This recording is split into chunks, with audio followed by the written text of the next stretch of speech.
So what do you think, like when you think about fatherhood inside of marriage and the children watching how a man treats their mother, because I think that marriage is like the foundation and it shapes the emotional climate of the home. What do children learn by watching a husband love their mother? Well, I'm going to use Nehemiah in this case. Mm-hmm. Nehemiah is he's the middle one, right?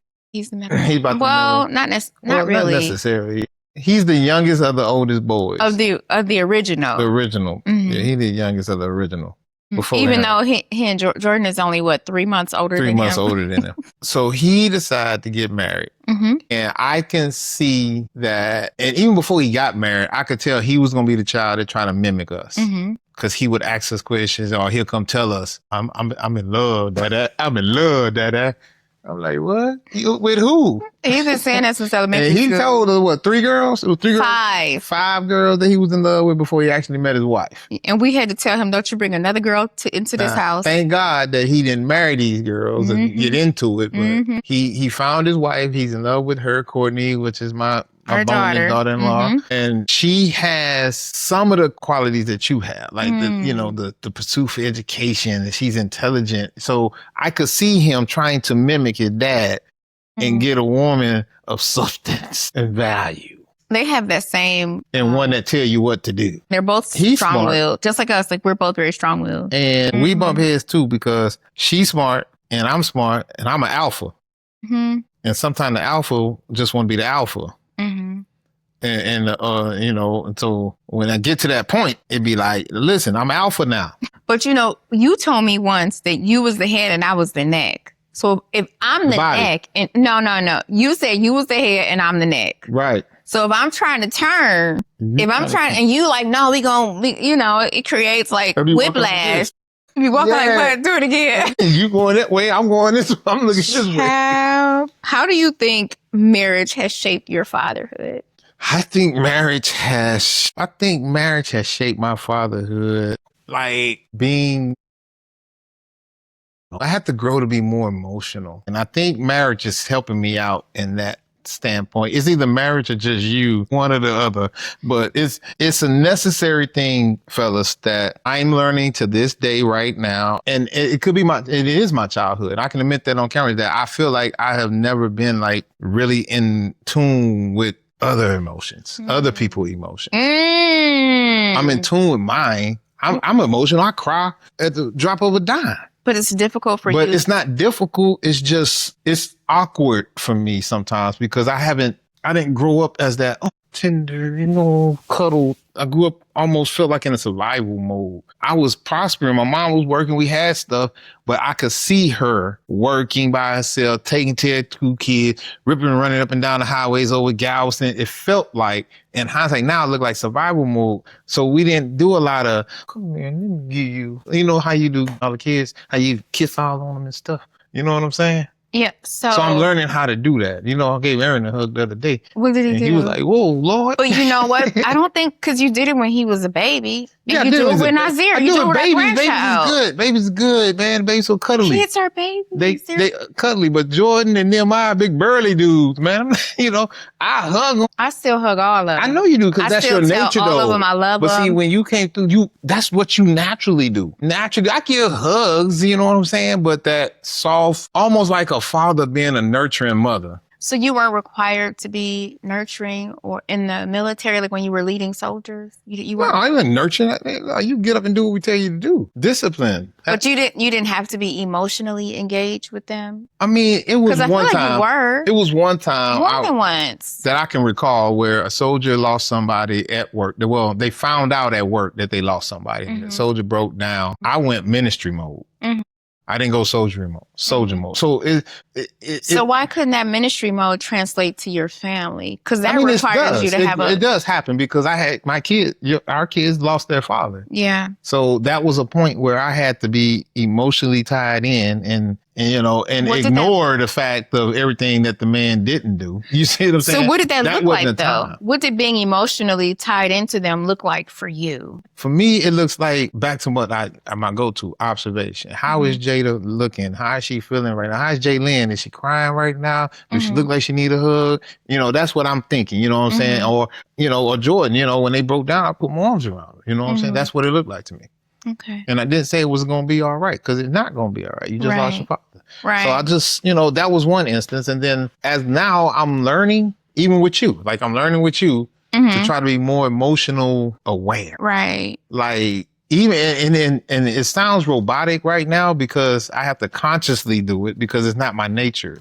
So I have to consciously say, did I say something to her today?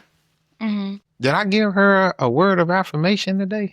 So I have to work through this and grow to this point, because I can admit that that's just not the environment that I came out of. Right. I didn't come out of a bad environment. It just felt like we was on hustle, bustle. And I still remember your grandmother, like when you coming home, when we walk in the door, she'd be like, "Oh, there go my baby boy." Yeah, she would say that all the time. And she hugged you? She hugged me, but she beat me too. Her and my mama. Okay. Together sometimes. Right. I was a little mischievous little kid sometimes. I would get into some things.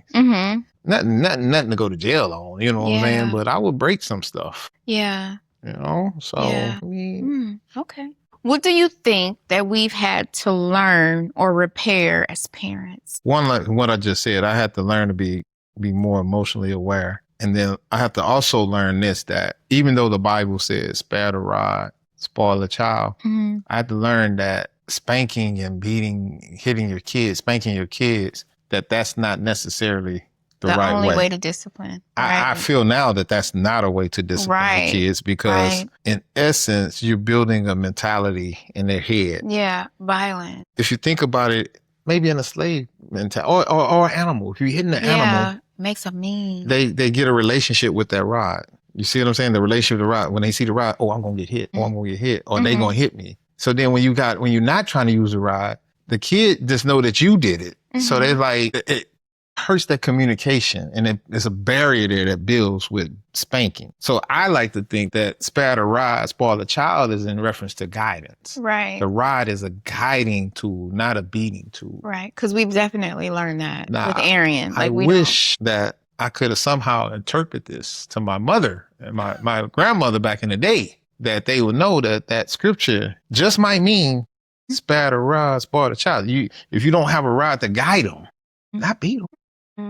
And there's another scripture say beat them, for they shall not die. So I have to go do some research on that one. But like when you think of the kids like growing up, and like, do you, aside from corporal punishment, like, do you think there's anything else that we've had to repair? I think we had to repair and go back to the disciplinary actions that we made mistakes in. We had to go back and try to repair that, if possible.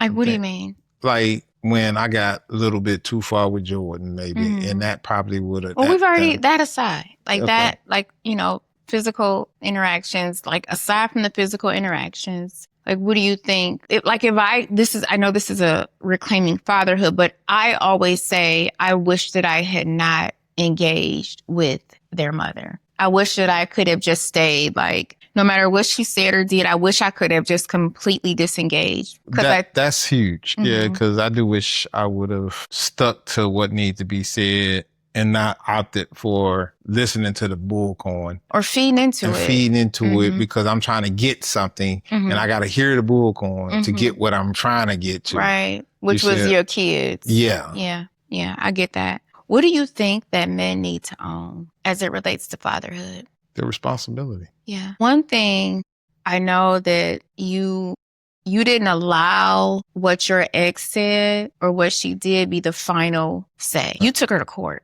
Yeah, several times. You took her because you were not willing to relinquish your role as their father. Right. You wanted to be more than a paycheck. Yes. So you took her to court, and you ended up getting legal and physical custody. Right. When you reduce yourself, fathers, to a paycheck, we all know who the kids don't manage that paycheck. And I'm not saying the mother's doing something they ain't supposed to be doing with it, but the fact of the matter is the mother decides what goes on with that money. You see what I'm saying? So if you're outside the home and you're trying to be a part of the family, you have to fight.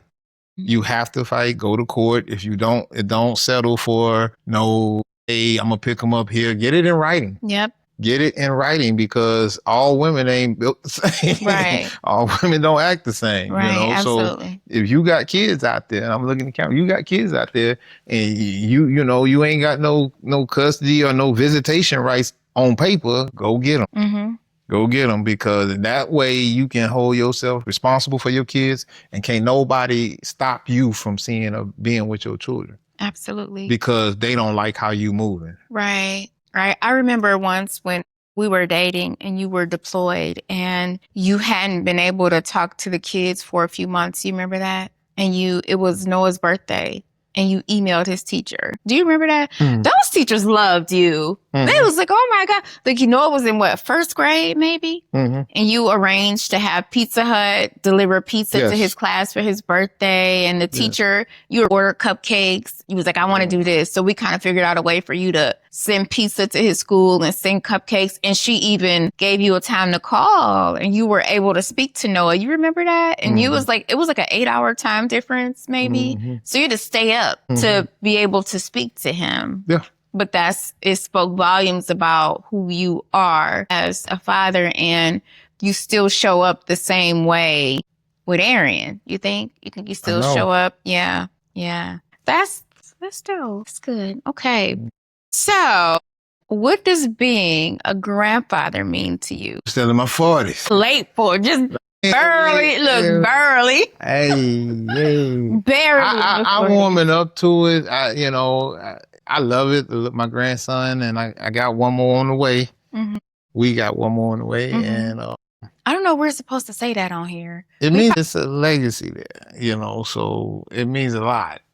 And kids recognize it because Nazir knows you. He's always known you. He know Papa. Yeah, when you come, like they don't live here. They live in another state Virginia. Across the country. So when we FaceTime him, as soon as my husband pop up on the screen, he is cheesing. It doesn't matter. He's always smiling. And we had him for 2 weeks. What was that like?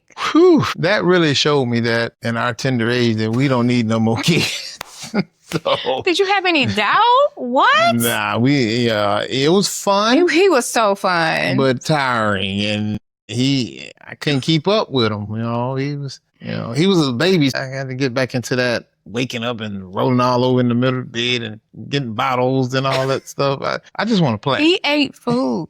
Grandpa just want to play. You just want to play. Grandpa just want to play. That's it. He wanted to play too. He is all boy, climbing over everything. And he followed you wherever you went. It was so cute. It was so adorable. What legacy do you want to leave? I would like to leave a legacy of men and children that loves God, and those who have family take care of their family, provide for their family, and just be wholesome people in the world. That's pretty much it. Yeah. Treat everybody right. A legacy that just treat everybody right, and God gonna take care of you. Have a good heart.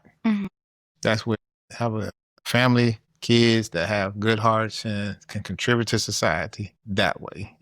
Whether it's on their job, whatever they're doing, just love God and treat people right. Great answer. Great answer. So, wow. So some of us grew up with absence. Some of us were loved by men who did not know how to show it. Some of us watched mothers carry too much. I know you mentioned that about your mother being in survival mode. And some of us are now watching men choose to become the fathers they never had. So collective, I would like to ask you all, and I want to hear from you in the comments, what did fatherhood teach you? Whether it's through presence, absence, or something in between. I do want to thank you for gracing us with your presence today for our first episode recorded in our evolving studio. It's going to look different relatively soon. But I want to thank you for being here and thank you for your support. Do you have any final words for the collective? Thank y'all for allowing me to come on. Y'all make sure y'all like, subscribe, and share those videos. And if you have some time, venture over to How can they get in touch with you? Because I think ARH Photography. you are running a promo. I am running a promo for senior photos at this time. You can find those flyers out on Instagram at ARH Photo 19 and on Facebook at A.R. Hawkins Photography. Awesome. And we travel while we are in the Houston area. We do travel. Yeah, we travel Houston area, Raleigh, South Carolina. I've done some in Denver, Miami, and even Ohio. and Ohio. Yes. Yep. So, okay. All right, collective. Thank you so much. Again, don't forget to like, subscribe, and comment. If you're not already following the newsletter, please do so. I'm going to include the link in the bio. Also, I'm trying to get more active on social, so you can follow me at the Calm and Culture Collective on Instagram and TikTok. So thank you. And we're now on Amazon Music. So the podcast is also streaming on the Amazon Music platform. That is it, collective. I love you. I thank you. And I'll speak with you soon. Bye.